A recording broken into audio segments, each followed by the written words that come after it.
Leral.net, s'informer en temps réel, site d'information exclusive numéro 1, www.leral. Alors, cette deuxième cérémonie du groupe consultatif depuis 2014, où le Sénégal est venu présenter sa stratégie 2019-2023, a été une grosse opportunité pour aussi dresser le bilan de la phase 1 du PSE. Comme vous le savez, le Sénégal en 2014 avait deux défis, c'est-à-dire résorber ses retards, mais aussi investir dans le futur, tout en créant une croissance, mais une croissance inclusive, c'est-à-dire une création de valeur ajoutée, une création de revenus supplémentaires à redistribuer aux personnes les plus démunies, à investir dans les zones où l'inéquité territoriale se faisait le plus sentir, sans oublier de mettre des jalons vers le futur et la modernité. Et je pense qu'au vu des résultats aujourd'hui, qui ont été plébiscités par les différents partenaires techniques et financiers du Sénégal, par les partenaires du privé, le Sénégal a fait un grand bond en avant dans sa marche vers l'émergence, tout sans oublier tous les filets sociaux qui constituent un élément fondamental de l'avancée. On ne peut plus avancer sans inclusion sociale, on ne peut plus avancer sans inclusion financière. Le Sénégal, durant ces périodes, a réglé un certain nombre de problèmes. Tout n'est pas rose, mais quand même, de gros bonds en avant ont été faits dans le domaine social, dans le domaine de la justice sociale, dans le domaine de l'équité territoriale, et de gros investissements aussi ont été faits par l'État du Sénégal pour aller dans le sens de la modernité et capter toutes ces opportunités qui vont s'offrir à l'Afrique dans les décennies à venir. Une mission transversale, une mission qui est celle de loger l'État d'abord, mais aussi au vu de l'histoire et des dépenses importantes faites par l'État du Sénégal dans le cadre de la prise en charge des logements conventionnés, des bâtiments conventionnés pour loger les services de l'État, une nouvelle stratégie a été mise en place dans le cadre du PSE.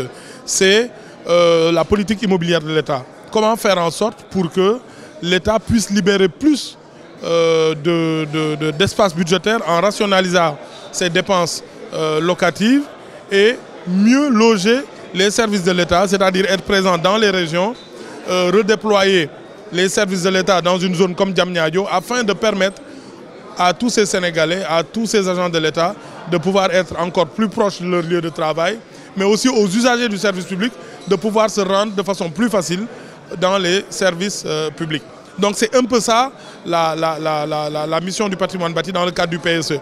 Vous l'avez vu, le président l'a cité plusieurs fois. Aujourd'hui, le patrimoine bâti plus que jamais se trouve dans la stratégie du PSE, la libération d'espace budgétaire avec la rationalisation des dépenses qui a permis, à l'État de pouvoir financer d'autres projets. Mais le plus important aussi, c'est cette stratégie qui permet de valoriser le patrimoine de l'État. Parce que comme vous le savez, aujourd'hui, l'État du Sénégal est dans une opération d'attractivité, faire en sorte qu'on ait plus de touristes, qu'on ait plus de lits dans le domaine touristique, dans les hôtels, qu'on ait plus d'hébergement dans le domaine médical. Et de ce point de vue, le fait de transférer un certain nombre de services publics à Diamniadio permettra de libérer des bâtiments appartenant à l'État, mais aussi de redessiner la ville de Dakar et permettre une plus grande attractivité. Donc c'est cela que le patrimoine bâti a apporté dans ce PSE. L'administration aussi dans les régions, vous savez qu'en partenariat avec la CDC, nous avons commencé à mettre sur pied des sphères administratives régionales. C'est quoi des sphères administratives régionales? C'est que dans chaque chef-lieu de région, qu'on regroupe tous les services de l'État dans le cœur de ville et qu'il y ait des bâtiments neufs adaptés à la mission de service public. Parce qu'il ne faut pas perdre de vue qu'un usager du service public a les mêmes droits qu'il soit à Toubacouta, à Tambacounda ou à Dakar. Donc c'est le renouveau du service public. C'est vrai que ça ne se fait pas seulement par des bâtiments, mais ça y commence. Il faut d'abord mettre un cadre opérationnel pour l'administration et ça, c'est les bâtiments publics. Leral.net, s'informer en temps réel, site d'information exclusive numéro 1, www.leral.